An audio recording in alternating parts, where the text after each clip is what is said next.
Welcome back, fight fans. We're back with another one, and it is probably the best looking card I've ever seen this Saturday. I mean, every single fight on the card is something that I am really looking forward to. I truly cannot wait to watch this card on Saturday. But before we talk about that, of course, we're going to be going back to last week, Saturday, UFC Vegas 70, I believe. Yep, that's what we're at now.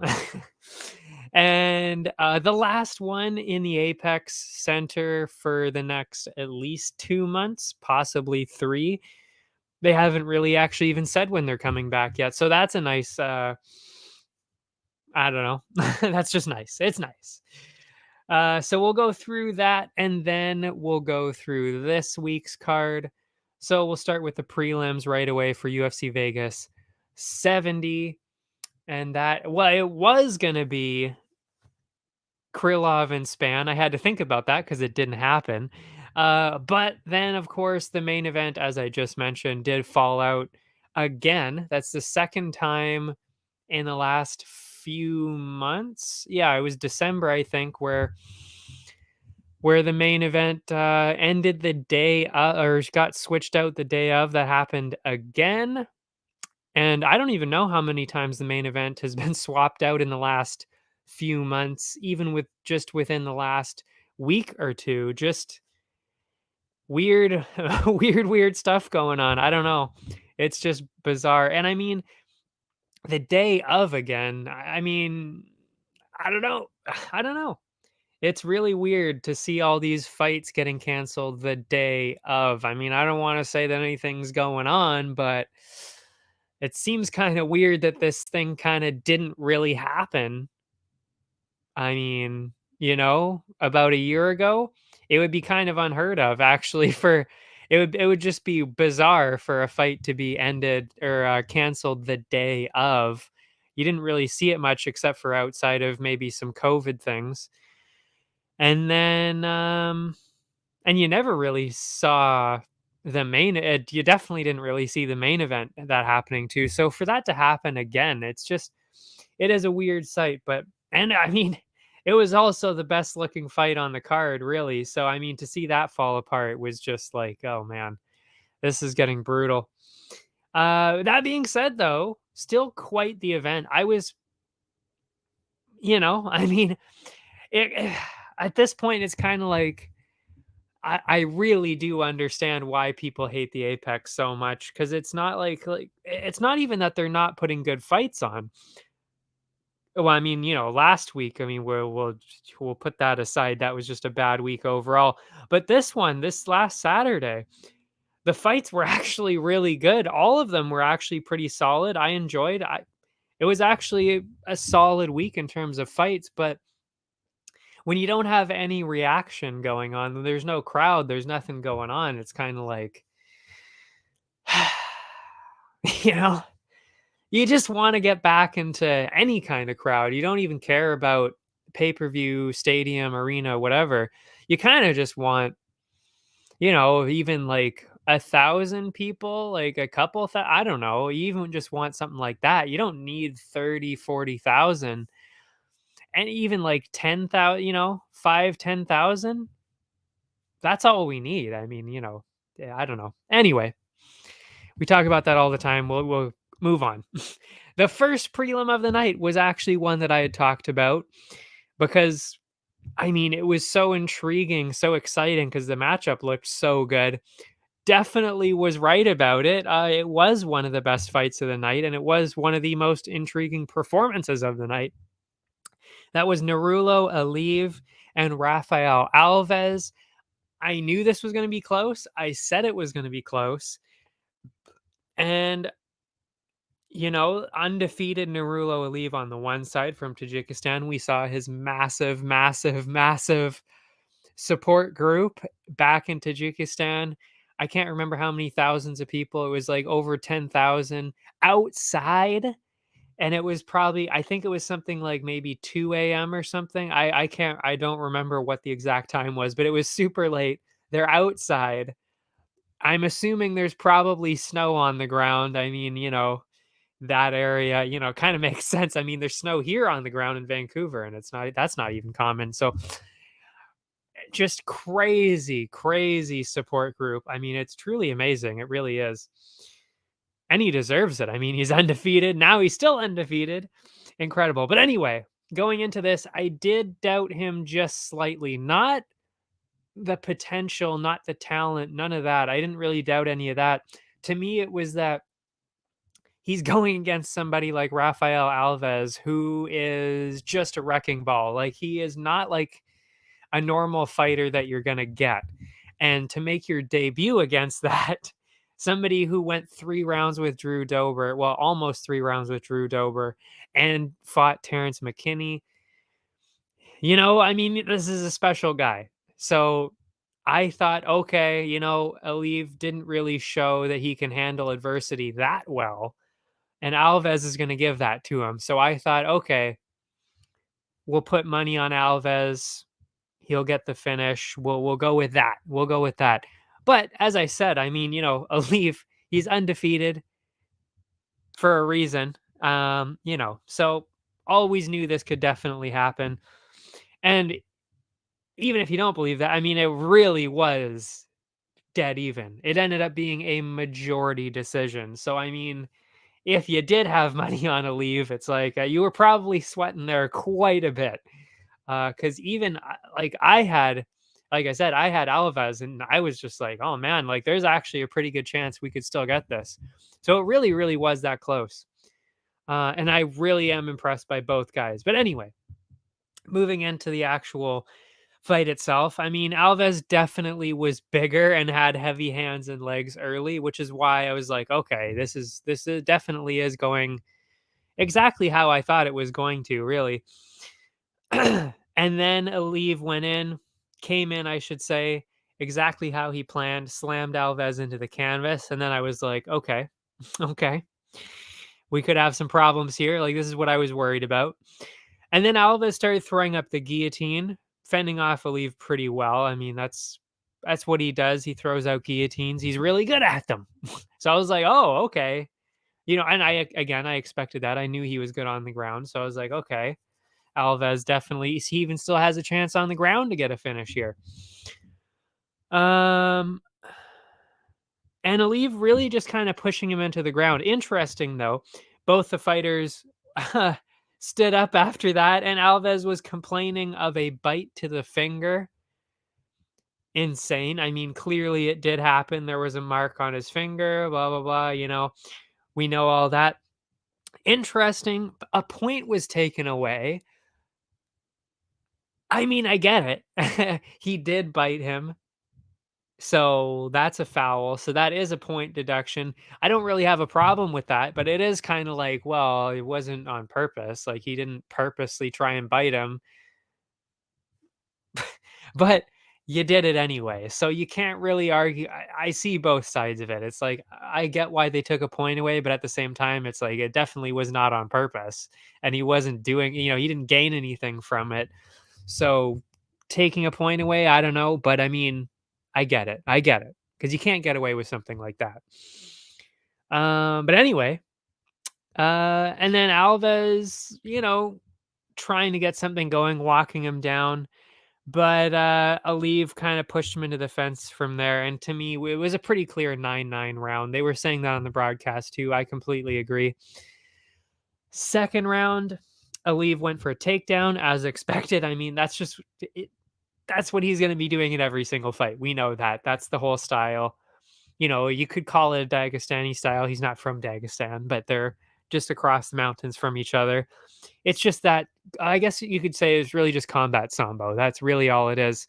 So yeah, combat sambo. We know that he's going to go for the takedown constantly, grapple constantly. That's just what they do. But Alves went with it on purpose, which then to me, it was like, okay, I'm going to lose.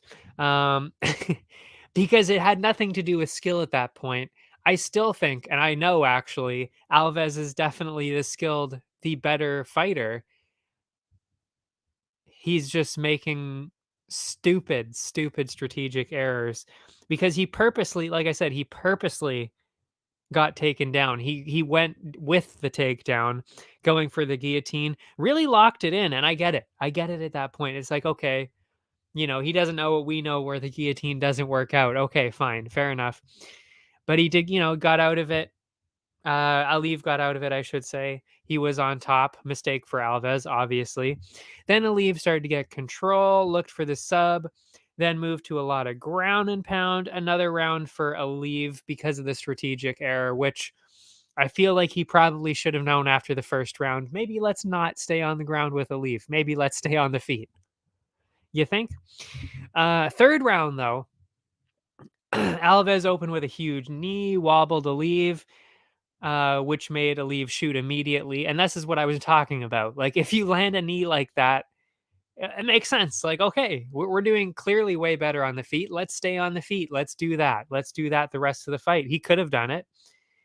And then Alves went for another guillotine, openly going for that again. And, you know, like, I don't even know why would you even try and do that at that point? It's not going to work.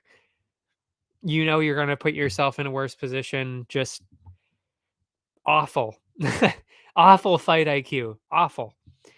From there, really started to smother. I mean, like, Alves was on top for a little bit, but then he got reversed again pretty quickly. And Aliv was on top, ground and pound. That was it. He clearly won the fight, won the decision at that point.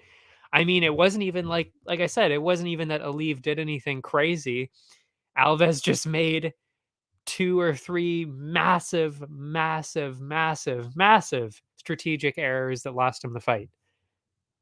That's it. I mean, there is no reason to even entertain the ground game at that point. Especially after the second round, you're not going to submit him like that. That's not happening. Stay on the feet. And that is what he did for like 30 seconds. Like I said, rocked him.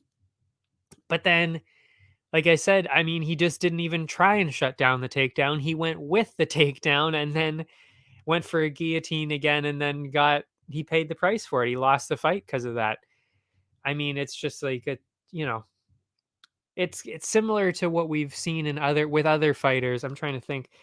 Maybe kind of like Kennedy's a Chukwu, somebody like that, where it's just like they've got so much potential, and then they blow it. Oh my goodness, this one is for Rafael Alves. You blew it.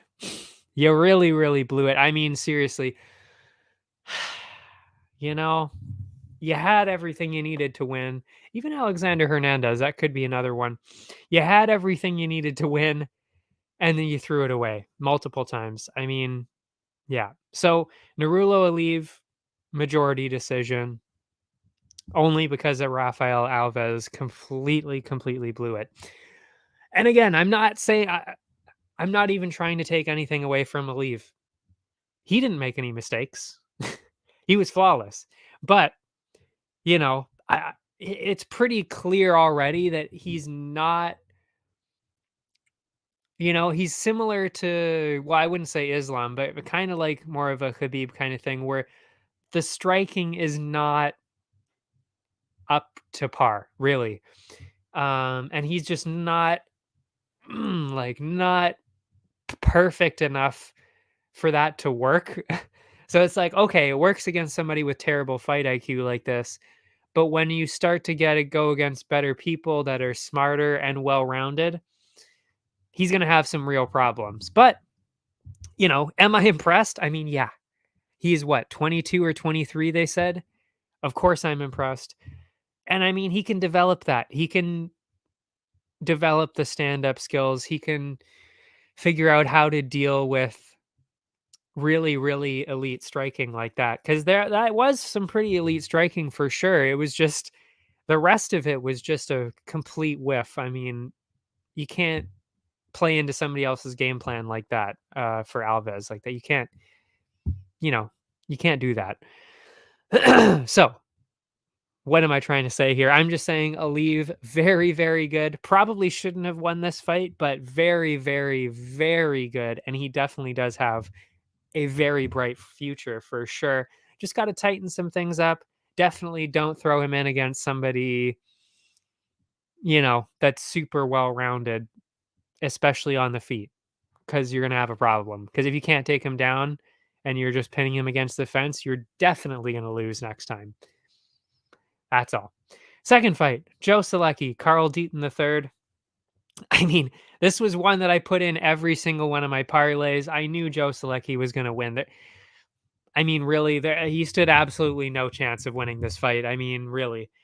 And that's exactly what happened. Submission in the second round. You know, I mean, Deaton gave it a good shot.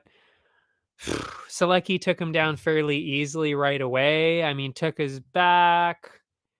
Deaton stood back up briefly, started to get the choke in. Selecki started to get the choke in the first round, cranked away.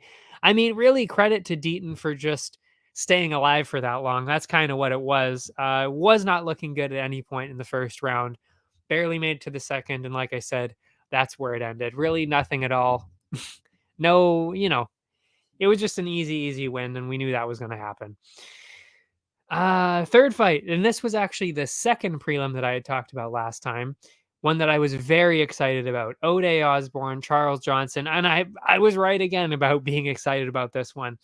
I mean, I knew this was going to be close, and funny enough, I actually even, I mean, I didn't say this, but I wrote it down. I was like, there are certain fights where it's like, this is the one to bet on a draw. And I mean, how much closer could you have come to a draw? It was a split decision. You know, if I could actually, if you could bet on a split decision on a lot of these sites, yeah, I would be winning quite a few of those, because you can kind of tell when a decision is going to be really close sometimes. And this was one of them, because it's like they're both so evenly matched, and they're both, I wouldn't even say they're similar. It's just their styles kind of cancel each other out to the point where it's like it's really hard to tell who's going to win, even when you're watching the fight. And I knew that was going to happen, and we saw that. Again, amazing. I'm too good at this. But anyway, lots of leg kicks from both sides early. O'Day definitely looking better on the feet and doing well. I mean, we knew that was going to happen. O'Day is more of a striker. Johnson is very clearly more of a grappler, and that's exactly what we saw. O'Day, like I said, looking very, very good on the feet, which was stopping Johnson's offense from going, at least the first round. That's what was happening. Finally, Johnson did get a takedown that he wanted, did pretty well after that, throwing O'Day around a little bit. But O'Day kind of shut that down a little bit, landed some nice combos. O'Day definitely won that opening round for sure.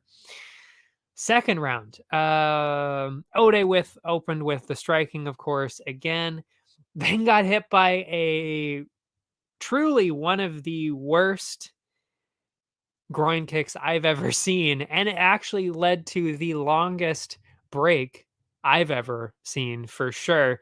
Almost the entire 5 minutes. Obviously, I'm not even saying like, okay, milking it. No, like no. He definitely needed the time. I mean, yeah, it was it was really bad. Shockingly, did not take a point away. I mean, especially when you get the full 5 minutes, you kind of expect the point to be taken away, because that is a extremely long time. Like the max is 5 minutes. So he took like 4 minutes and 15 or 4 minutes and 30 seconds. I mean, like he really didn't have a whole lot of time left. So it was kind of like you figure a point's going to be taken away. No point taken away. Anyway, O'Day came right back in though. Didn't let that phase him too much. Lots of kicks. Then it was Johnson that started to kind of get his stuff going in the fight. Clinched elbows, pushed him into the fence. O'Day looking pretty good, defending well, but Johnson did manage to kind of slip onto his back briefly. They got back up, and then it actually really the entire momentum of the fight switched after that, because for the first time, Johnson seemed to be the much fresher fighter. Ode kind of he slowed down. I wouldn't even say kind of. He definitely slowed down quite a bit. I would say obviously because of all the grappling and all of that, trying to keep up with that pace. And then, yeah, you could kind of tell, okay, Johnson's got his second win here. And yeah, kept going from there. Ode had some damage on his face, possibly from one of those elbows in the clinch. Got wobbled a couple times from there. It was pretty close, but like I said, the damage, he looked fresher. Damage on the face of Ode, of course. I think it was pretty clearly a 1-1 tie at that point, which, all comes down to the third round. Pace definitely a lot slower in the third. They were both feeling it, that's for sure. Very, very close. But Johnson did seem to be ahead on the feet now, interestingly enough, which then made Ode shoot for the takedown. Definitely did not see that reversal coming. He grabbed a couple of takedowns, never really did any damage. This round, to me, was completely dead even. I mean, there wasn't really a whole lot of damage on either side. For me, that is a 10-10 round. We've talked about this quite a bit. It's dead even. That deserves to be a 10-10. So I actually had it as a 20, or I was going to say 28-28. That would be a 29-29. That's what I had. So I actually had it as a draw. Funny enough, which is what I predicted going into it. I mean, well, you can't predict a draw. I actually, like I said, I picked Johnson because of the grappling advantage. And honestly, now that I'm actually kind of looking at it, it kind of makes more sense to give it to probably Johnson because of Ode never really did any damage in the last round. He did get a couple takedowns though. I don't know. If we're talking about damage though, probably should have been Johnson. But anyway, I can't argue with any of that. I mean, like I said, I had it 28-28 or 29-29. So, I could go either way. And that's how the judges saw it too. Like I said, split decision, 29-28. I don't even know.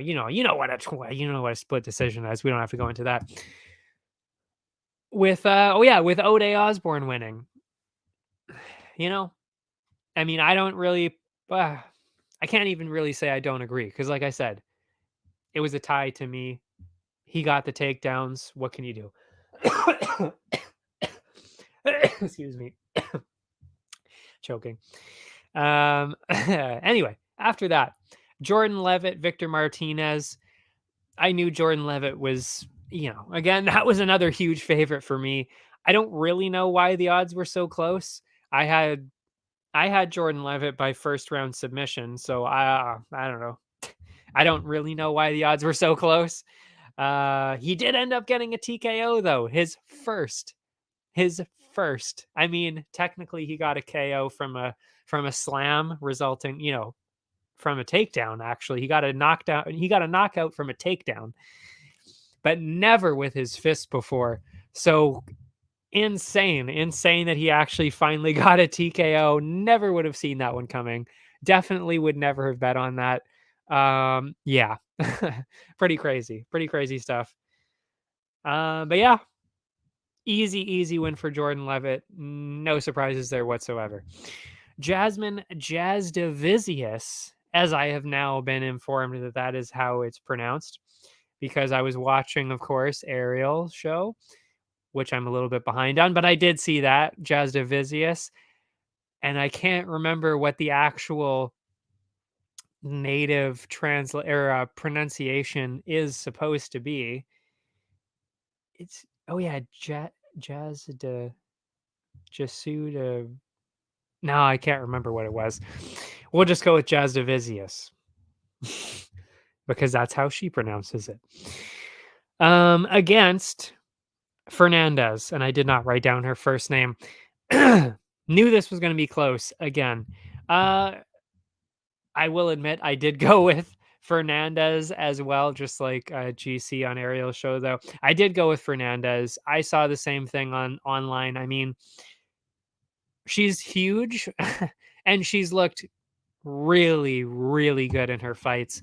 So I did go with Fernandez, but you know what? Jasmine looked so much better than she did before. I don't feel bad about the pick. I mean, I kind of feel bad because she's Canadian, but I feel bad, but I also don't feel bad. That being said, she proved me wrong, and wow, did she look good. She really, really did look good. Fernandez looked slick, quick, early on the feet. Um, Also looking very big, which is what I was saying. I knew she was going to be bigger. So it was like, okay, well, Jasmine can't really use her clinches and takedowns as much because Fernandez is too big. She's not going to be able to do anything with it. And of course, the striking too. Definitely getting the best of the striking exchanges. Fernandez landed some pretty heavy shots, again, as I expected. But then finally, Jasmine actually started to get going. She was working real hard for the takedown. Fernandez defending really well. Eventually, Jasmine did get her down, not really doing any damage, but holding her down pretty well. I actually said probably a 10-10, but the judges probably did go with Jasmine. That's how I kind of went with it at first. But I mean, if you paid attention to what I said, there was way more damage from Fernandez, though. Jasmine didn't really do a whole lot on the ground. Yes, she held her down there, but that doesn't do any damage. So I would actually even say maybe Fernandez should have won that round.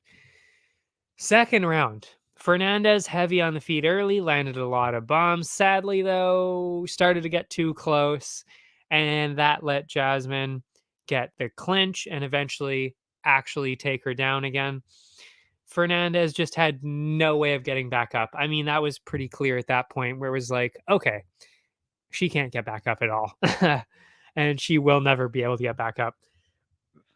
And this time, a lot of damage from Jasmine's side. Got her stuck in a crucifix, just laying down those punches. Could have, I could have easily seen the stoppage going there. I mean, we've seen it before. You're stuck in the crucifix, you can't get out. What can you do? You're just getting punched in the face. Fight's going to be over. It did not end though. But I would say that was a very clear 10-8. And later we saw that the judges did agree with me. It was a 10-8 for Jasmine. Well earned there. Third round, I mean, it was exactly the same as the second, really. Fernandez did well on the feet, but then got taken down pretty easily, smothered on the ground. Fernandez had a guillotine at one point from the bottom, kind of just trying to throw out anything really at that point. And then Jasmine tried to get a late finish, didn't quite get it. Still pretty easily won the fight, though. I would have probably scored it, like I said, a 29-27. That's how I saw it, or even just a 30-27, I guess, because there would be the 1-10-10 round at the start. But yeah, definitely the 10-8. All of the judges had it 30-26, so they all gave for that first round. Okay, fair enough. I wouldn't necessarily have done that, but what can you do? Again, obviously Jasmine won though. And like I said, looked very, very good. Because I would actually say Fernandez, is that what her name was? Yeah, Fernandez. I would say Fernandez did look like a pretty good prospect, and she did show some pretty good stuff on the feet. Just had nothing. No answer to the grappling at all. I mean, if she gets, if you get working on the grappling there, I think that's a solid prospect. It's just there was just no defense whatsoever on the ground. Yeah. Next up was another prelim that I had talked about. I actually don't really remember talking about this one. Did I? Oh yeah, I guess because I thought it was going to be on the main card. Maybe, I don't know. It says I talked about it. I don't remember talking about it. Trevor Peek, Eric Gonzalez. I knew there was going to be a finish. I did not know who was going to get it. I thought it was going to be Gonzalez. He's more experienced. Peek didn't look great on the Contender Series. So that's the direction that I was going. But again, like I said, I knew there was going to be a finish. I even bet on that there was going to be a finish. Just didn't know who was going to get it. And it was Trevor Peek that got it. And he looked like a madman, as expected. Peek threw wild shots early, as expected. Just wild and wide. Nothing straight. which is exactly why I thought Gonzalez was going to win this, because you can't do that against experienced strikers. You're just not going to hit them. They'll see it coming. It's just wild, like they see the shots coming a mile away. They're too wide. But against somebody like this, works out. Anyway, Gonzalez did go for the grappling, threw him down on the canvas. Peak did get back up, though, really started to land really hard again on the feet. Gonzalez used his experience, stayed calm, kept working hard with the grappling. And he really was just throwing Peak around the octagon, which is why I actually felt pretty good about the pick right there. Lots of takedowns, never really kept him down, but just over and over, just bam, takedown, bam, slammed him into the ground again, takedown. Oh, look at another one, wild fight, nonstop action. And it actually did end up being, I believe, my favorite fight of the night, my brawl of the night there. Wild fight. Gonzalez got dropped bad from there. And then it was like, okay, well, clearly I lost now. Wobbled multiple times, insanely tough stuff. Honestly, no idea how he survived that and kept going as long as he did. Unreal power from Peak. Again, just wild shots swinging from the hips, as they say, leading to a finish with 1 second left in the round. Wow. Definitely not technical and will not do well against a grappler. That is my analysis of that. But I mean, really exciting fighter. Would I sign him to any promotion? Hell yes. He's like a Michael Chandler to me, but not like, obviously not as skilled. That's what he's like to me. But it's that, just like, let's fucking go, That is what I love. Love that kind of shit. So yeah, obviously exciting guy. I know we'll see him again. Well, I mean, obviously he got the win. But so yeah, we'll clearly be seeing a lot of him, and he's a very exciting guy. But as I said, he is not going to be winning against somebody that has any kind of super technical striking. And if they're a good grappler, he's done. That's it. He will not be able to come back from that. But exciting guy, entertaining guy, probably a pretty nice guy. Yeah, for sure. Great guy. Then that brings us to the main card. Mike Malott. It's the Canadians. Mike Malott, Johan Linus. Again, going into it, I even said this is going to be, good news, bad news. You're going to have a great Canadian prospect after the end of this, and you're also going to have one of these guys get cut. And that's exactly what we saw. Johan Linus, probably no longer with us, and Mike Malott looked absolutely sensational. And I did pick him to get a finish. And it's exactly based on what I said. I mean, he's just way more technical. That's what we saw. I thought it was going to be a little bit more of the stand-up technicality, but he did end up getting a submission. But yeah, Malott looked way more technical on the feet early, started to land more. Nothing really huge on either side necessarily. Then Malott really started to pick him apart. Again, not really massive shots. It was more just the technical onslaught of just he kept hitting him. That's all. Then getting a nice takedown from it. Just pressured him really hard from there. Worked for the sub, forced Linus to tap, and that was it. Very, very impressive win by Mike Malott. And I gotta say, he might actually be the most impressive Canadian prospect right now. I mean, of course, we just saw Jasmine, who is actually also a very impressive prospect. But in terms of who do I see being that next top 15 guy or fighter, I should say, from Canada, probably Mike Malott. And I'm not forgetting about Charles Jourdain. I'm not forgetting about Tanner Boser, but we've seen Charles Jourdain. He just doesn't seem to have that. He just doesn't. He's exciting. Again, another guy I would always want to watch fight. But are we talking about somebody who's going in the top 10? No.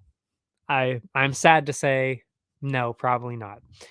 And then Tanner Boser, it just in the wrong weight class. I mean, it's just not, he can't win against huge heavyweights. It's just not happening. But could he win at light heavyweight? Hell yes, he could. So I really think, just like Dawkins, actually, Chris Dawkins, I think they should both move down to light heavyweight. That's what I think. He said actually, he said he might do that because I remember actually listening to him. I think it was actually, he was talking about it on on Unified MMA when he was the announcer, the ringside guy. But yeah, I'd very much like to see him at light heavyweight because again, super talented, but not a heavyweight really. Excuse me. But yeah, so I mean, Mike Malott, holy shit, seriously might be the top Canadian prospect right now. Very impressive. I am very impressed by that, especially in I believe it's welterweight. There's not really, welterweight is kind of one of those divisions where it's just kind of wide open. You can really get in there with some really good technical striking like that, or well-rounded game like that. I should say. So very impressed by Mike Malott. Then we had the return of Tatiana Suarez against Montana De La Rosa. I mean, listen, I knew Suarez was going to be way better than Montana, but I thought the size was definitely going to be a slightly bigger issue because and like they said on the broadcast too, and I actually completely agree with what they were saying. I mean, Montana is actually a really solid prospect. This was not an easy fight to go into at all. It really wasn't. That's why I was so worried about it. That's why I was like, man, I mean, they're really heavily favoring that heavily favoring the Suarez side. I think she was like a minus 800 favorite. But I mean, Montana's no slouch, and she's a grappler. I mean, this is the worst possible kind of matchup for Suarez, is somebody else who can grapple and who is bigger than you, who has fought bigger people than you. So, I mean, again, my prediction was Suarez, and I actually did predict her to get a finish, obviously a submission, because she's definitely not a striker by any means.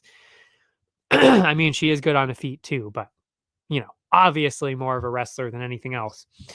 But here we are. I mean, unbelievable. Truly unbelievable. I mean, like I said, I was worried about the size more than anything, and she she just proved that was not even something that we would be thinking about. Not even something you should think about. Seriously. I mean, just dominant from start to finish.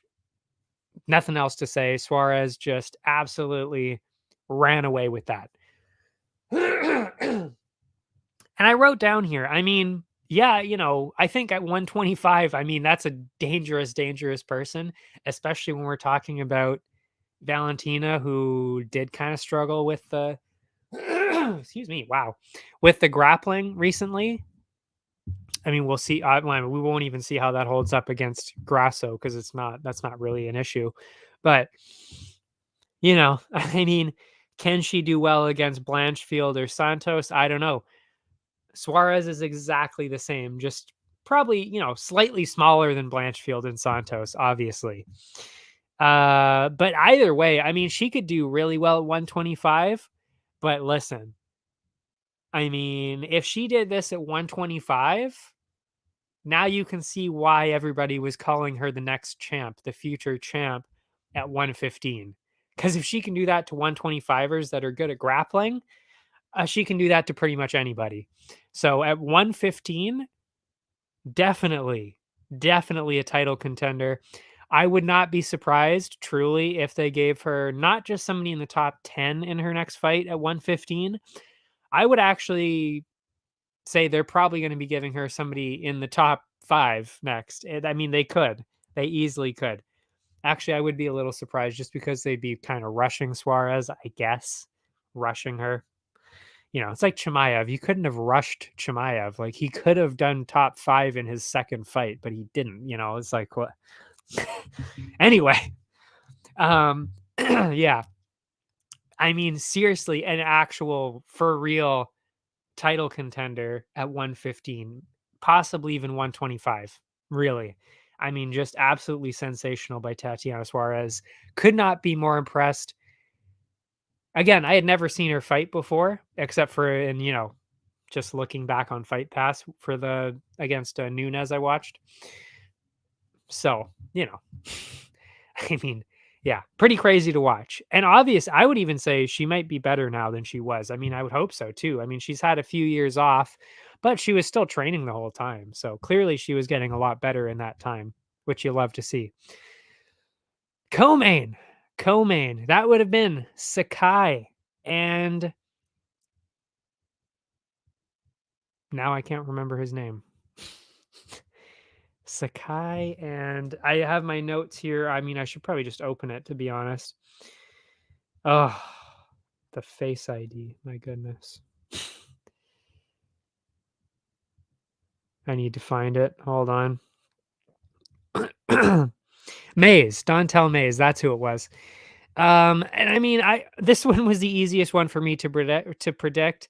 And on verdict, I put almost all of my experience. I bet it almost all on Sakai by decision because I knew it's Sakai by decision. I mean, it's what he's clearly gonna win, and he's clearly not gonna finish him. It was just as a slam dunk pick as possible. Sakai by decision, absolutely nailed it. Did really well on that.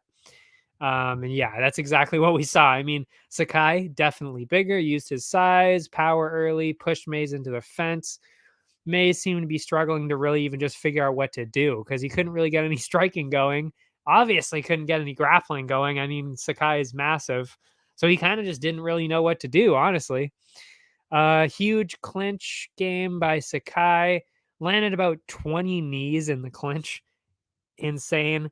Mays then made a mistake, slipped, found himself on the ground, and Sakai was on top. Obvious first round for Sakai. Second round, pushed him into the fence. Lots of clinch from there again. Did that the whole round. The second round, obviously won that. Third round, almost the entire same thing again, just clinch along the fence. Easy 30-27.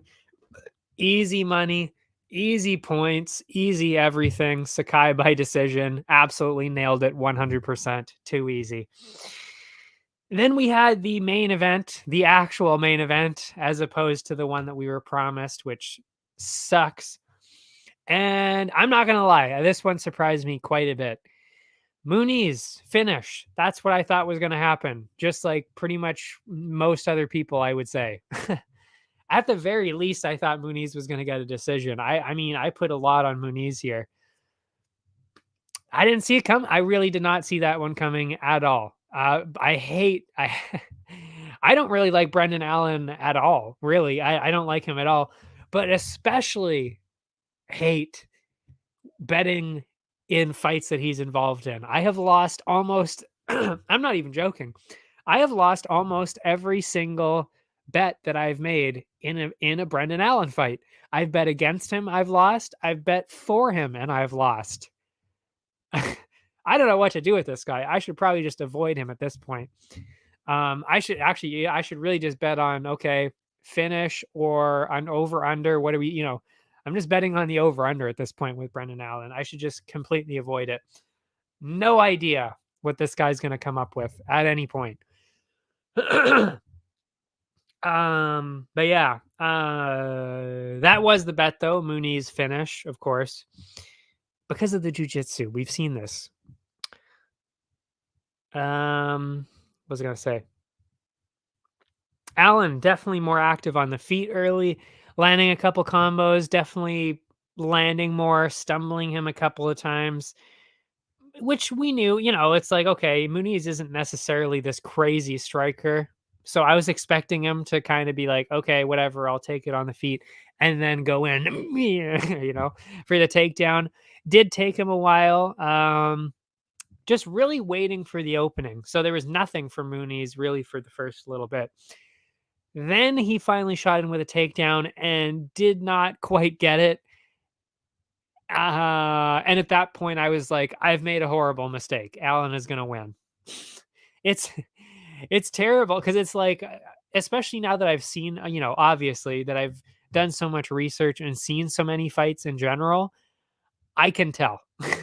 When it's one round in, even halfway through the round, I was like, fuck. Like, Allen is going to win this fight for sure. I would be shocked at this point if Muniz won. That's kind of how I was feeling. I was like, oh, man. Oh, buddy. He got me again. Allen got me again. So first round obviously went to Allen. Second round, Muniz knew he was down, of course.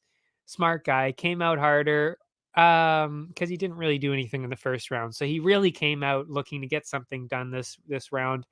Allen responded by walking him down. Muniz seemed to be doing all right, landing a little bit harder now. Muniz then went for a takedown, but was then reversed by Allen and just got smothered from there. Another round for Allen. Like I said, I mean, at this point, it was like, okay, well, now you're just rubbing it in. I already know Allen's going to win now. This is just painful to watch at this point. Third round, Muniz still obviously trying to get something going. Next couple minutes were a little slow. Muniz definitely landing well. And ahead he was actually doing well in the third round, a little bit better. Sadly, though, he was eventually thrown down to the canvas and was controlled for the entire rest of the fight for as long as that did last, which is when Allen eventually got the submission. 30 seconds left. Hopefully you didn't bet on a submission or on a decision, because you would have missed out by 30 seconds, which is why I actually get a little nervous now, like Ariel, actually, where it's like I have a hard time wanting to bet like even an over 2.5 or bet on a decision even, because it's like the odds are just slightly better for a decision, and you probably are going to get it. I mean, if the over 2.5 is cashing, you're probably cashing a decision. I mean, that's, it's only a difference of about 2.5 minutes, but we see it. We've seen it. I mean, we just saw it again here. A finish in the last 30 seconds. You would have lost. Anyway, that's it for the card. The bonuses, KO, Trevor Peak. I think it was actually the only KO. There might have been actually the only KO of the night.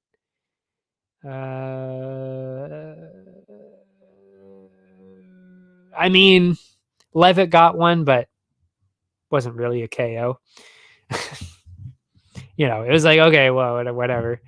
It ended a little early. That's all I'm saying. So I didn't give it to him. And Trevor Peak, I mean, it was just so crazy. The whole fight was insane. So I gave it to him. Sub of the night, Brendan Allen. I mean, come on now. You're submitting Muniz, who everybody thought was like, okay, this guy's going to be a title contender soon. Insane on the ground. And then Brendan Allen submitted him. So that had to be submission of the night. And then brawl of the night, I said it earlier, Eric Gonzalez, Trevor Peak. Crazy, crazy fight. Loved every second of it. Obviously, that had to be my pick. And Tatiana Suarez, most valuable fighter. Had to be most valuable fighter. Crazy layoff of like 3 or 4 years. I don't know how many injuries and what else she had to go through, but I mean, just been through so much, just crazy, crazy stuff that she's been through. And, got through it, came at 125, even not her normal division, came in, dominated, got another finish, never looked better. I had to, you got to give it to Tatiana Suarez. Just incredible stuff. And that's it. That is it for that card. And right after this short break, we will get back into quite possibly the card of the year, UFC 285. I cannot wait for this.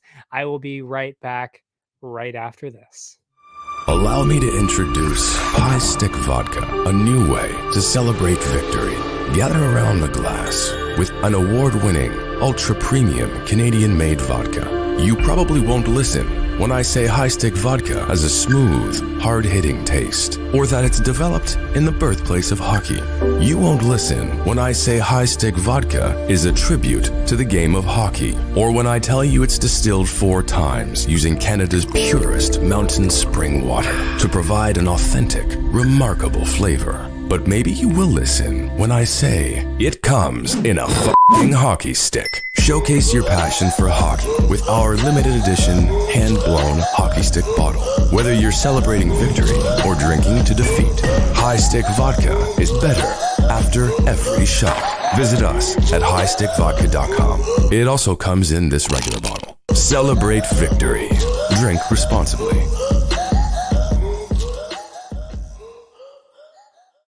And we're back, like I said, with could be the card of the year, truly. I mean, it is the best looking card that I have seen since I started watching every card about 2 years ago. I mean, this is truly a stacked card, start to finish.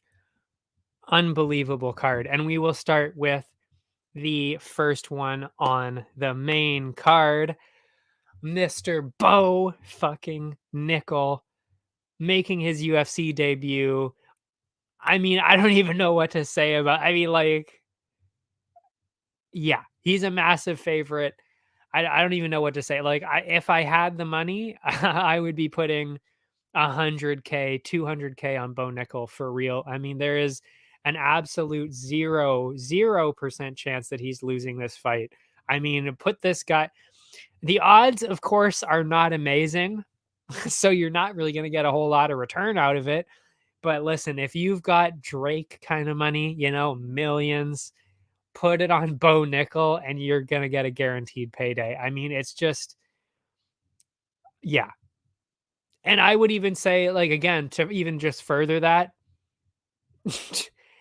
what's insane to me is that the under, like, it's just like, for Bo to get a finish. I mean, what's the finish at here? Do they have that? Oh, they don't have it.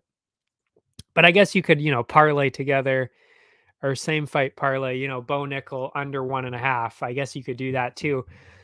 But it's like the odds are actually like we'll get into the odds right now. I mean, it's clearly going to be Bo Nickel by finish. Pickett has no chance of winning this fight. Absolutely zero chance. Bo Nickel is going to get a finish. There's no way he's not getting a finish in this fight, to be honest. I mean, like, he is so unbelievably good. Like, for one, give him the bonus money right now.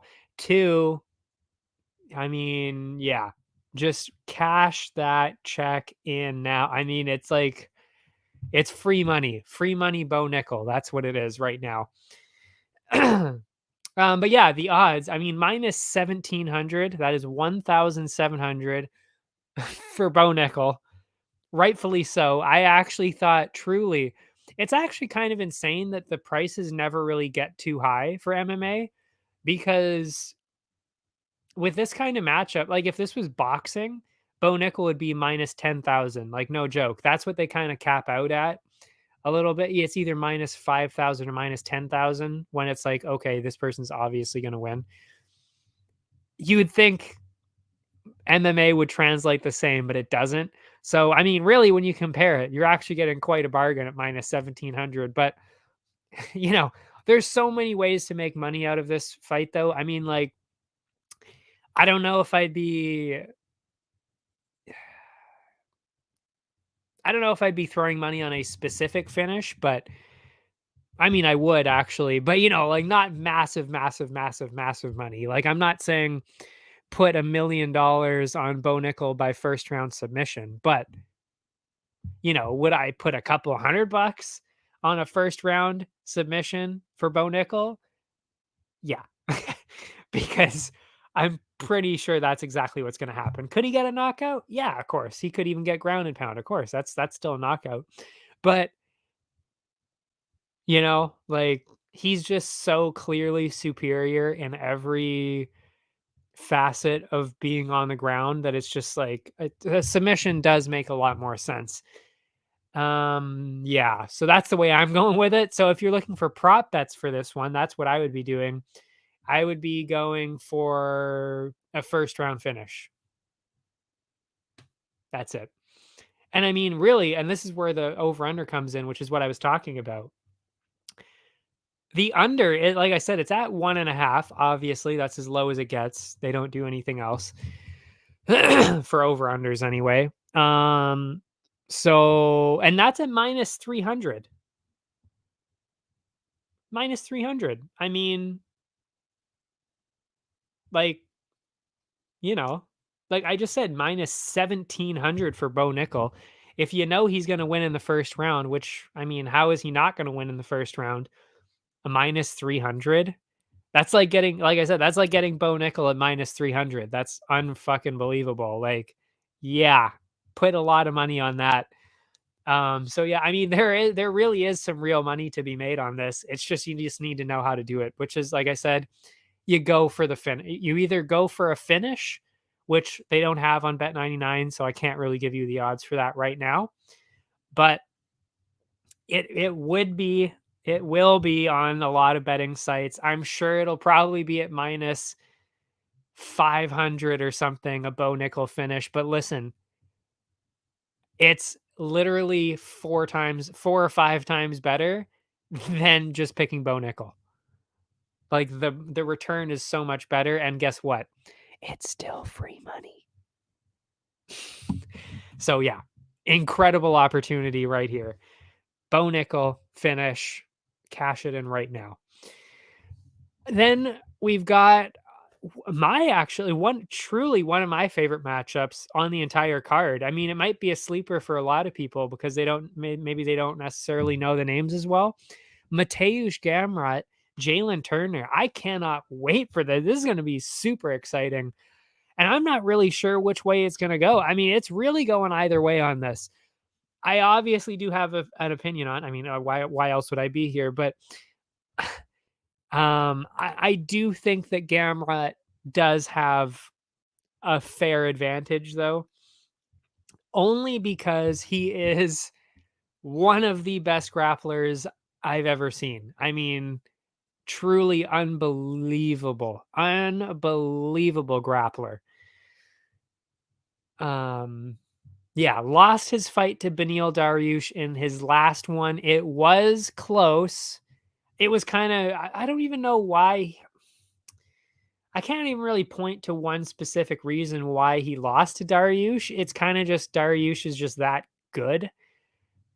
I mean, it was just super, super close. It was a really close fight. Gamrot is unbelievably good.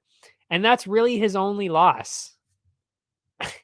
I mean, he technically lost in his UFC debut, but that was a split decision. And to be honest, if you watch it, you definitely would not think that he would have lost. So that's kind of a garbage loss. But yeah, I mean, obviously he did lose to Dariush, but like I said, that's his only loss. It was super, super close. And Turner just really isn't, he's not on that level. You know, as they say, there's levels to this, and Jalen Turner just isn't at that level. Gamrot is a championship level fighter. He really, really is.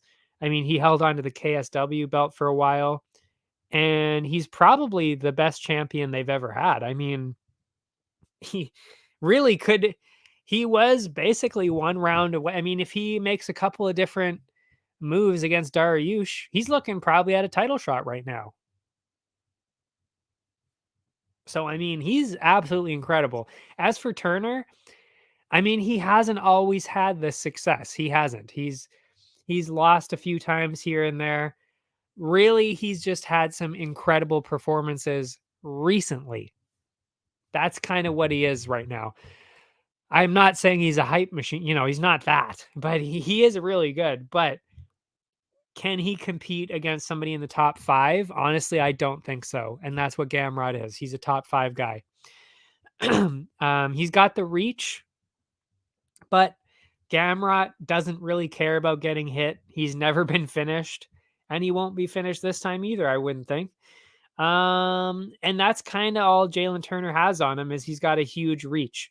But as soon as Gamrot gets past that, which he can, he is a master of getting takedowns. And I truly mean that. watching him get takedowns against Dariush, which by the way, nobody's ever really been able to do. It's pretty insane to watch. I mean, his grappling is as good as grappling gets. It is crazy to watch. So for me, that's the difference. And Gamrat's going to win like that. Can he get a finish? Yeah, I actually am leaning towards the finish right now. But, I would not be totally caught off guard if Gamrot just gets a decision because Turner can defend well, especially with his height. It's going to be harder to take him down. I would not be surprised if Turner was able to make it to the final bell, but I mean, I've seen Gamrot take down guys that are the same height, so I don't really think it's going to be an issue, but it's plausible. But like I said, I mean, he's just so good on the ground. That's how I see it happening. I see a finish. I see a submission win, probably a submission win for Gamrot. That's what I'm looking at right now. Going to the odds, back on Bet99, minus 220 for Gamrot, plus 175 for Jalen Turner. I would say that's actually pretty well priced. I think that's pretty fair, but Gamrot has a lot of advantages in this fight. So I'm going that way for sure. Am I putting him in a parlay? Tough to say. Honestly, very tough to say because, again, Turner's got the height, he's got the reach, he's got the power. Could be a problem, but I don't know. Gamrot's just so good. He is so unbelievably good. I'm not sure. And, I'll put him in one or two of the parlays. Wouldn't put him in every single one of them, though. Over under is at 2.5, and they are favoring the under right now. And I would too. Like I said, I do think the Gamrot's going to get a finish. And it's at 2.5. I mean, personally, I think if either one of them gets a finish, which is plausible, it's got to be before. It would either be early second round or in the first round. So for me, I would actually say the minus 158 under 2.5 is the way to go. Because, yeah, a decision is plausible for sure, but minus 158 for under 2.5 when they could either of them easily get a finish. I like it. I like the under on this one, minus 158. Jeff Neal, Shavkat Rakhmonov. I mean, what else? Again, it's like Bo Nickel again, and it's like Chimaev. It's like any of these. Jailton Almeida. I said that I will actually. It's right here in the article too. They're all the same. These Rakhmonov, Jailton Almeida, Chimaev. I mean, they're just truly unmatched. I mean, I wouldn't even say unmatched because Rakhmonov is in the same division as Chimaev, so they probably will fight at some point. It's just they are so just miles ahead of everybody that is around them. It's unreal to watch. It is like, wow. Like, this is what a real, true fighter, professional athlete, like, this is what the future of MMA looks like. It's people like that. It's people like Rakhmonov and Jailton Almeida and Chimaev, which are just like, holy shit, these people in 10 years are going to be unreal. And they are all, I'm pretty sure, like, I mean, I don't see how that couldn't be plausible. I mean, like, there are going to be people like that popping up all over the place, and I can't wait to see them because it's just unreal to watch. It is unnatural, but it is so entertaining. So it's just crazy to see. So yeah, no, easy win for Rakhmonov coming up. Especially since, I mean, Neil lost to Neil Magny, other Neil. Neil already lost to Neil Magny. Shavkat made Neil Magny look easy. I just don't really see what Neil has for him at all in this matchup. Again, this is actually pretty similar to what I said with Bo Nickel. The money comes into on the prop bets here. And I also have to point out Rakhmonov not only is 16-0, he is also 16 finishes in his 16 wins. So, and this will be another one. This is for sure going to be another finish. Would I be betting on the over or under here? I'm not sure. I would actually be way more comfortable betting on the finish because he did take his time last time, and he does do that. He is more of a methodical kind of guy. Chimaev is like the kind of guy where it's like, I'm going to make this guy look like he doesn't belong in here with me because he doesn't. Um, that's Chimaev's style. Rachmanov's style is more like, I know I'm way better than you, but you could hurt me, so I'm going to take it slightly easier. That's his kind of style. So, which makes it a little bit harder for the over under on this. The odds though, minus 550 for Shavkat. I think that's a ridiculous low ball, to be honest. I think he should be way higher than that. So I mean, you're getting him at a bargain right now. I know that's going to go through the roof later. I bet by Friday that's probably going to be at minus 700. I really do think that. So get it while you can. But yeah, that's more of a parlay kind of thing. Unless, of course, like I said, you go for the over under the prop bets on this one. That's where the money is. The over under is at 1.5 rounds. They are favoring the over, interestingly enough. Over 1.5, minus 150. I think you'd be a lunatic to take that. I mean, like I said, it is very one sided, extremely one sided. So I think it's kind of laughable to like minus 150. Really? Like, I think that's kind of absurd. So I would very much be taking the under on this one, plus 116, plus money. Plus money for a guy that's 16-0, 16 finishes, and he's fighting against somebody that lost to the guy that he just beat in the second round last time. I mean, the numbers make absolutely no sense on this. So yeah, spam the button on the plus 116 for under 1.5. That's a crazy betting line. I mean, really, that's like, that's why it's like with Bo Nickel minus 1700, the under 1.5 is at minus 300. That's priced properly.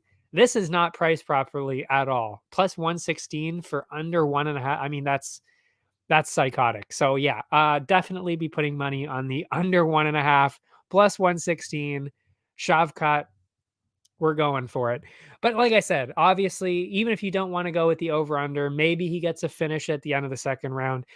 The way to go with it, like the easiest way to go with it, go for a Shavkat finish for sure. And I would not be picking a knockout or a submission on this because honestly, he's one of those guys where it's like he'll either get a ground and pound KO or he's going to get a submission, and he's 50-50 on both. So you have no idea. So yeah, just go for the finish on this one. That's the way to go with it. Co-main, the first belt of the night, Shevchenko, Grasso. Very excited for this.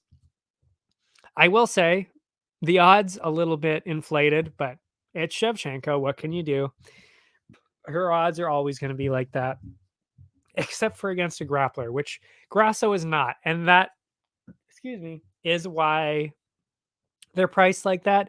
And that's why I have no problem really with it being priced like that, because I completely agree. I mean, we've only really seen Valentina struggle with really big grapplers. If you're barely making 125 and you're a grappler, you've got a better shot than anybody else, which is Santos, Blanchfield, people like that. But Grasso just isn't, she's not that kind of fighter. She's not huge. She's the same size, if not even a little bit smaller. If not even a little smaller than Valentina. And she's mostly a striker. And Shevchenko is, I would say she's pretty clearly the best striker. She's unbelievable. Unreal striker. So, to me, it's like, I'm not sure if Shevchenko is going to get a finish. At the very least, it's going to be a pretty convincing decision win. But I got to say, I actually am kind of leaning towards a finish on this one. I really am, because Grasso got hit quite a bit. She got hit quite a bit by Araujo, and Shevchenko is a much, much better, obviously, striker than Araujo. So I don't know. I think Shevchenko's got a pretty good chance at getting a finish finally again. So I'm going for Valentina by finish on this one. I really am. And that's where the money is on this one, really. Because minus 800 Shevchenko, I mean, yeah, we're going to be throwing it in some parlays. We're going to make a crazy parlay here. And by the way, I would be shocked, honestly, if it didn't cash in. Yeah, we've got like a 5, 6, 7 leg one here that's like almost guaranteed to cash in. I mean, it just looks so good, and it brings the odds down quite a bit. I mean, like, this week is sensational, just unreal for the betting potential. Gotta love the pay-per-views. Anyway, yeah. So for the over under though, is at 4.5. So I mean, they're obviously favoring a late finish or a decision for Shevchenko. They are, though, favoring the under 4.5 at minus 155. Very interesting. Very, very interesting on that one. I gotta say, I thought they would have favored the over. So which makes this even harder because, like I said, I could see Shevchenko getting a finish, but Grasso is pretty solid. She's pretty durable too. So, based on these prices, I'm going with the over plus 120 because it's plus money. Plus money, Shevchenko doesn't want to make a mistake. So she'll take it easy. Grasso's pretty tough, so she can last that long. I think that's a pretty good recipe for a 5-round decision. But listen, could I see us? Like I said, I actually do think there's going to be a finish. But I mean, based on these prices alone, the plus money, I'm way more comfortable going with the plus money on this one. You got to go with the trend. The trend is your friend till the end. Flyweight over. Got to go with it. It's plus money. It's plus money. So I'm going with that. And that brings us to one of the most intriguing matchups of the year, really of all time, truly. And I know it's kind of silly to say that, but maybe for some people, but truly, John Jones and Cyril Gane, incredible, incredible matchup. And I mean, I don't even really think there's a way to predict how this is going to turn out. I mean, because there's so many unknowns here, and that's why it's kind of like and I'll even say I've gone back and forth on this. I think 4 or 5 times, truly, and I've truly changed my answer 4 or 5 times and said each time, like, okay, this is who I'm going with now. I started off with Gane. I really did. I thought, okay, you know what? Gane, he's the heavyweight. He's younger. He's big. He's going to use his size. Jones won't be able to do his normal tricky shit to win. That's what I kept thinking. I was like, no, Gane. But then I thought about it more, and I was like, he's also, Jones has never lost. I mean, you could argue the Reyes one was a loss, but honestly, I actually watched it again, and I actually do agree that he won. I thought he won 3 rounds to 2, possibly even 4 rounds to 1. I'm not even kidding. If you rewatch it and look at the damage portion of it, Jones won. He did. So I actually don't have a problem saying that he's technically really kind of undefeated at this point. So, he's got that, and he's fucking John Jones. Plus, and I wrote this down, and you'll see it in the article. It's just like, when you are the caliber of John Jones, and it's the same thing with Chimaev. Again, I've said this before about Chimaev and other people like that. You have the skills to literally beat anybody. They do. John Jones does too. He has the skills to beat any single person that he wants to fight. But is he motivated to actually put the work in to win the fight? because if he puts the work in, he will beat literally anybody. And again, that's the same thing with Chimaev. If he puts the work in and he has the right mindset, the right game plan for him specifically, Chimaev, it's the game plan issue. He can beat anybody. And that is why I went to John Jones again. And then I watched the tape again. Like I watched Gane's last fight. I watched the last couple fights of John Jones. And then it was like, oh man, like Gane is, he moves a lot, which Jones does well with always, but as a heavyweight, Gane moves a lot. He's hard to control. He's super, super smart. He's super tough. He's got the grappling. I mean, he doesn't have the grappling, I should say. Sorry. He's got the striking. He's got power. Like he's got the size. He's going to be hard to take down. So then I went back to Gane.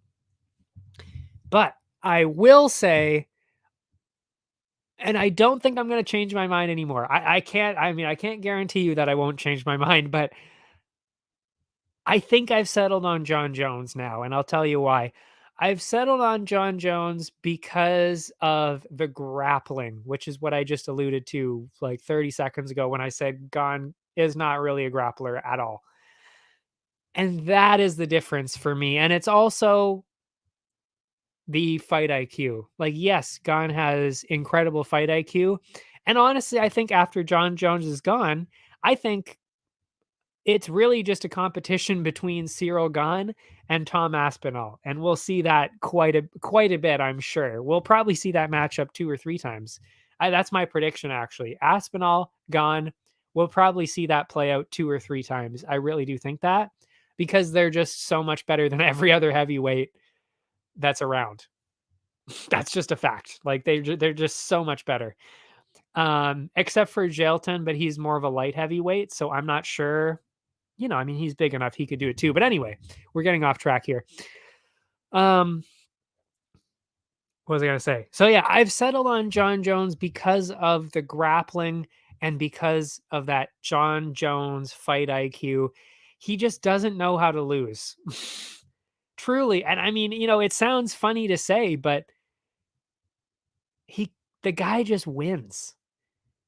He just doesn't know how to lose. He just knows how to win fights. He knows what he needs to do to win, and he does it. He does it every single time, and he wins. And I don't know how you can compete against that. Because if somebody truly just knows that they're going to win, and they're going to win every single time, no matter what you do, because they know, how do you compete against that? I don't know. And that is why I'm going with Jones, because of the grappling and because of that mindset. And especially after I rewatched Gane's last couple fights, because with Tuivasa, there's like no fight IQ there. He's just going in there to brawl. And he almost lost. Gane almost lost to Tuivasa. He was knocked out. He just happened to get woken up again and then got back up and somehow won the fight. But he almost lost that. And even though I think he won against Ngannou, he lost because of the grappling, because he just doesn't really have the fundamentals. He doesn't necessarily have the background to get back up again. And John Jones does. And that is the difference here. So I gotta go with Johnny Bones Jones. You can't even really say keeping the undefeated record intact, because technically he does have a loss, even though it's just for illegal strikes. It's technically a loss, but whatever. I keep saying Suga's undefeated, to be honest, because that's kind of a garbage way to win too. It's the same thing with Aspinall too. That's not a loss. He broke, Aspinall shattered his knee kicking somebody. That's not a loss. Again, it's Weidman. Yeah, Weidman's leg break. That's not a loss. He kicked somebody, his shin snapped in half in the first strike he threw. Uriah Hall didn't even throw a strike and he won a fight. That's not a loss. That's not a win either. That's just an unfortunate accident. That's more like a no contest to me than anything else, to be honest. So yeah, and it's the same thing with that. Like it's like you lost because of illegal strikes. Like, okay. I don't know. Anyway, so to me, I gotta go with John Jones. Gotta go with John Jones. I just have to. Minus 172. That's probably one of the best prices you're ever gonna see from John Jones. And I mean, just think about that. What that means for after this. If John Jones really does get a win here and he gets a finish even, who's beating him? Who out there is going to beat John Jones? I don't know. I don't know. Except for Aspinall. I honestly think Aspinall would win. I truly do. I think Aspinall could be the one to beat John Jones, but yeah, I don't know. I don't know if Cyril Gahn can do it. I don't know. It's so close though. It really is. Like I said, I mean, even just remember, like, yes, I did just say I'm convinced now that John Jones is going to win. But I mean, I flip flopped back and forth. This really could go either way. I don't know. I'm just telling you, I think John Jones has the better chance. Minus 172. That's the direction I'm going in. Obviously, not throwing that in any parlay. Not doing that.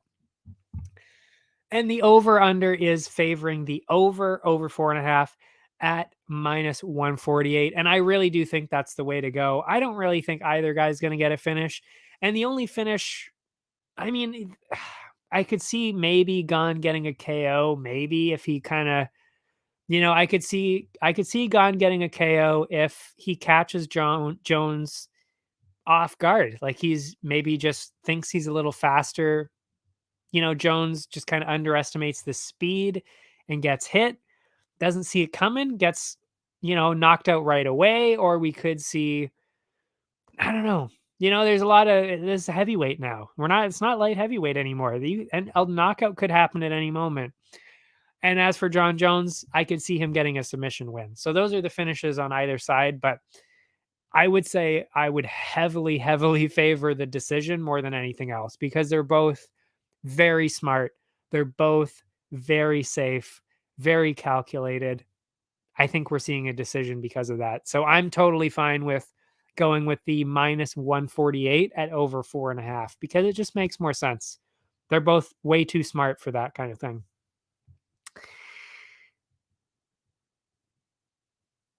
Oh, I was like, why is there like, what is on my thumb? But it's actually from holding the microphone. There's like a mark on my, see? It's like, actually, I don't even think you can see it. It's like right, you can't see it. Interesting. Because I've been holding it like this. Anyway, I lost my spot. Oh, yeah. Okay. So that was the entire main card. Incredible main card. We'll get into a couple prelims and then call it a night. And there are two ones that I think everybody needs to watch. And I'm very excited for both of them. Derek Brunson and Dricus du Plessis. That is the first one. And I'm actually I'm honestly kind of laughing at the fact that people think this is kind of close. Holy shit, is du Plessis going to get an easy win here? I mean, this is going to be such a fantastic win for du Plessis. I could genuinely see him getting a title shot after or like a title shot close to after this because it's unreal how good he is. I am truly blown away by how good this guy is now. And I'll admit, I mean, you can roll the tape back. I said this before du Plessis' last fight.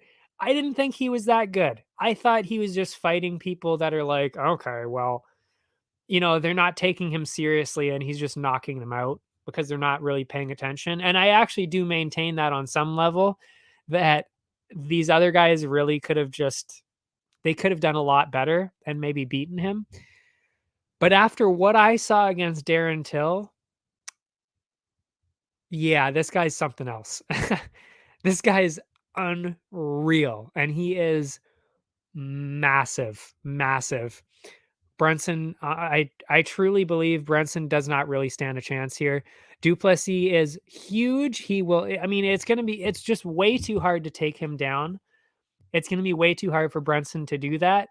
And honestly, Brunson's not a great striker, and Du Plessis is very good, to the point where I really do see Du Plessis getting a finish here. And probably, I would say pretty clearly a knockout. I mean, I don't think you're going to submit Brunson. Brunson's a grappler, so I don't think that's going to happen. So yeah, knockout Du Plessis. That's what I'm seeing. Yeah, I mean, I don't really even think it should be this close. It is, it's fairly one-sided in the odds, I will say, but I honestly thought it would have been a little bit more one-sided. The odds right now, plus 185 for Brunson and minus 234 for Du Plessis. Again, I kind of actually thought it would have been a little like minus 300, honestly. I mean, yeah, I really do think Du Plessis is going to win this pretty easily. I think he's going to get a finish. That's the way to go with the prop bets here. And of course, the parlay. Over under is at 1.5, and they are favoring the over on this one, minus 163 for over 1.5. I got to admit, I'm not sure what to do about this one. I would probably go with the under. Because I really do think that Du Plessis is going to get this done pretty quick. So I'm going with the under, plus 128, under 1.5. Let's go. Yeah, I really do think that, though. I mean, he's just a powerhouse. I don't really even see any weak areas. I don't. I used to, like a couple of years ago when he was fighting, I was like, this guy's really not as good as I think people think he is. But like I said, after what I've been seeing, him progressively just getting much better, much better every single fight, and getting finishes, it's just, he's so good. He is so good. Finish Du Plessis under 1.5 plus 128. That's where I'm going with it.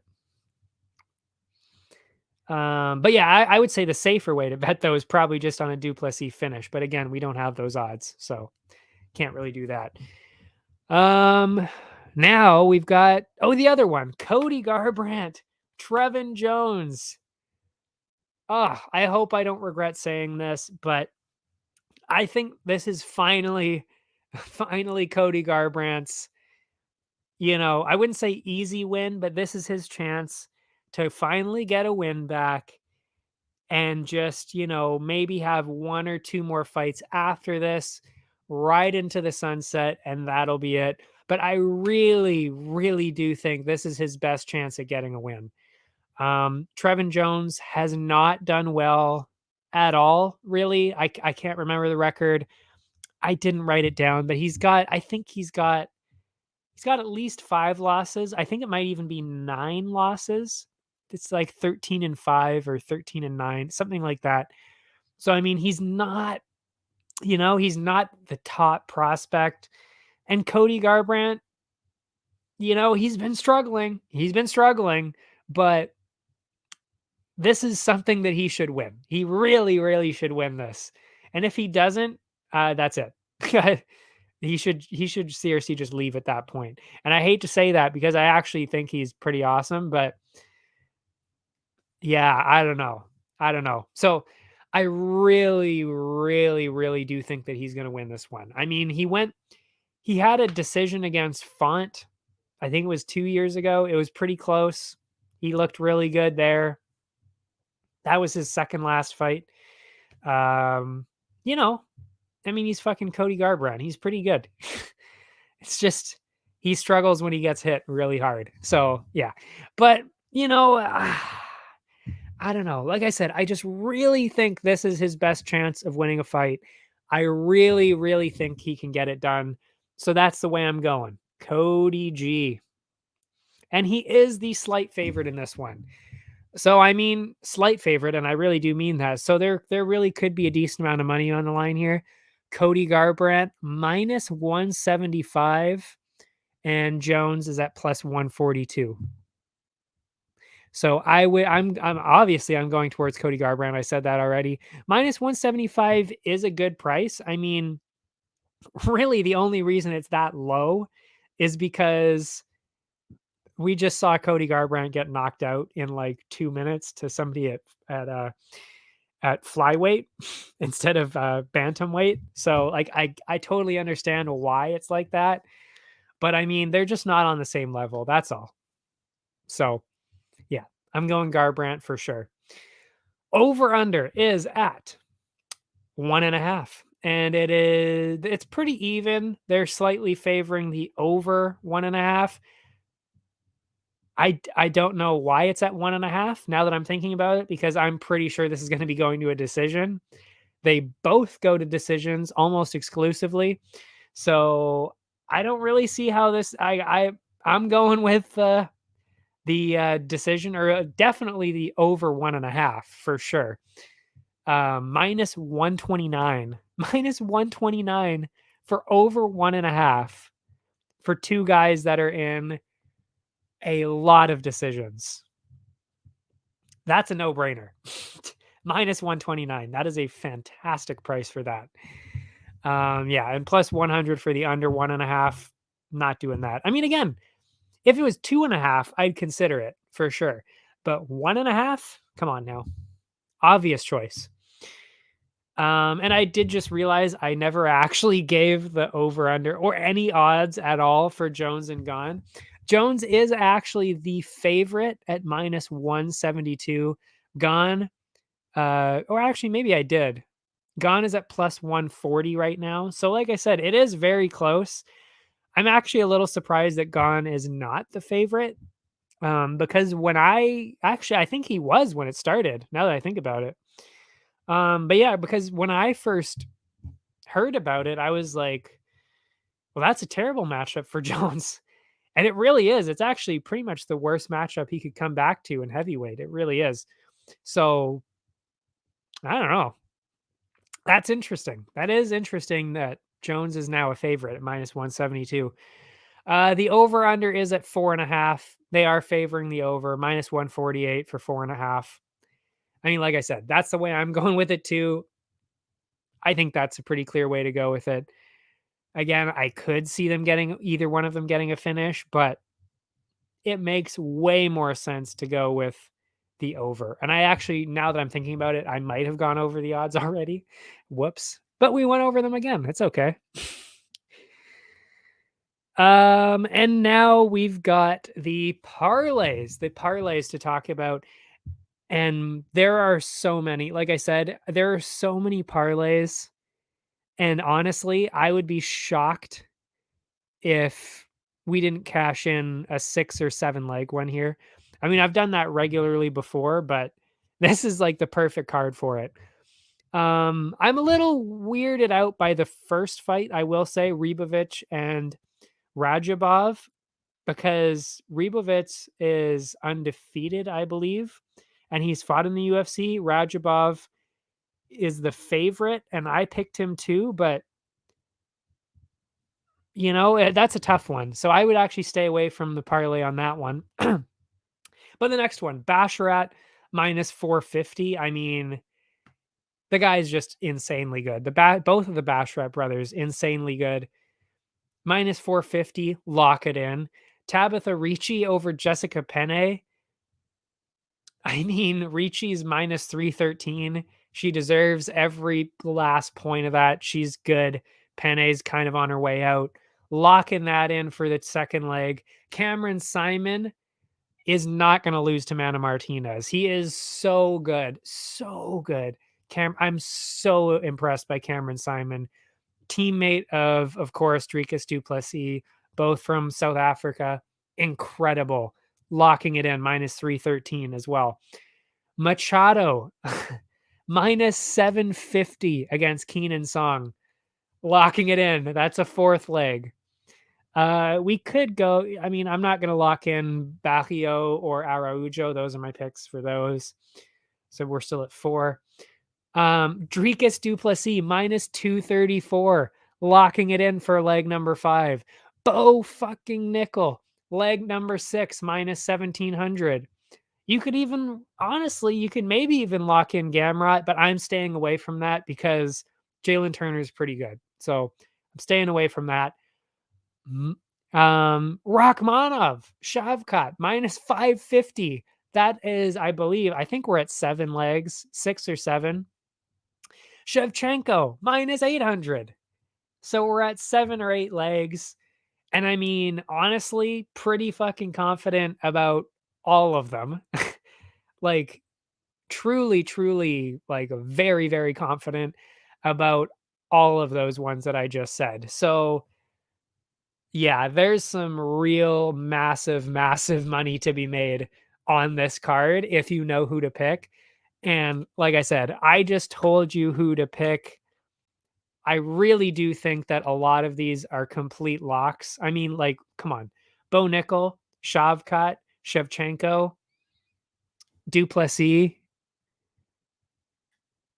Machado. I don't even know who, I can't even remember who Machado is now, to be honest. Now, who is this? Oh, Ian Gary. Why do they say Machado on here? Ian Gary above Keenan Song. Yeah, minus 750. Come on now.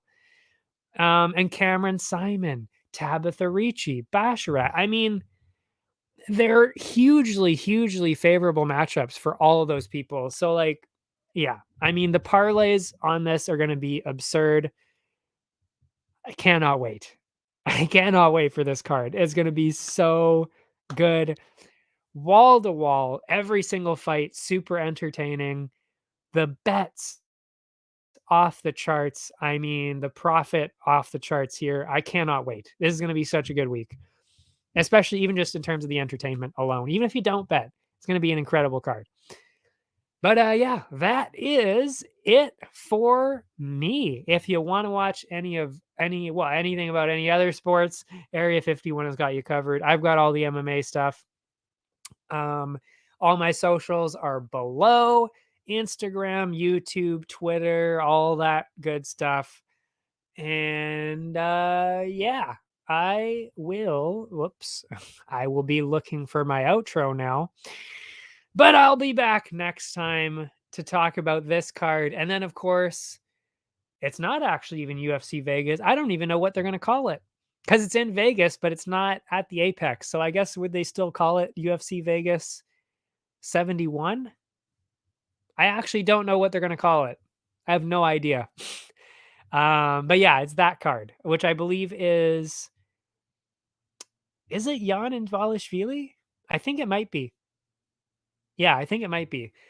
I mean, honestly, all the cards though, all the cards for the next 2 months, just unfucking believable. I cannot wait. Every single week, these cards are going to be outrageously good. So yeah, super excited about it. Cannot wait. I will see ya next week.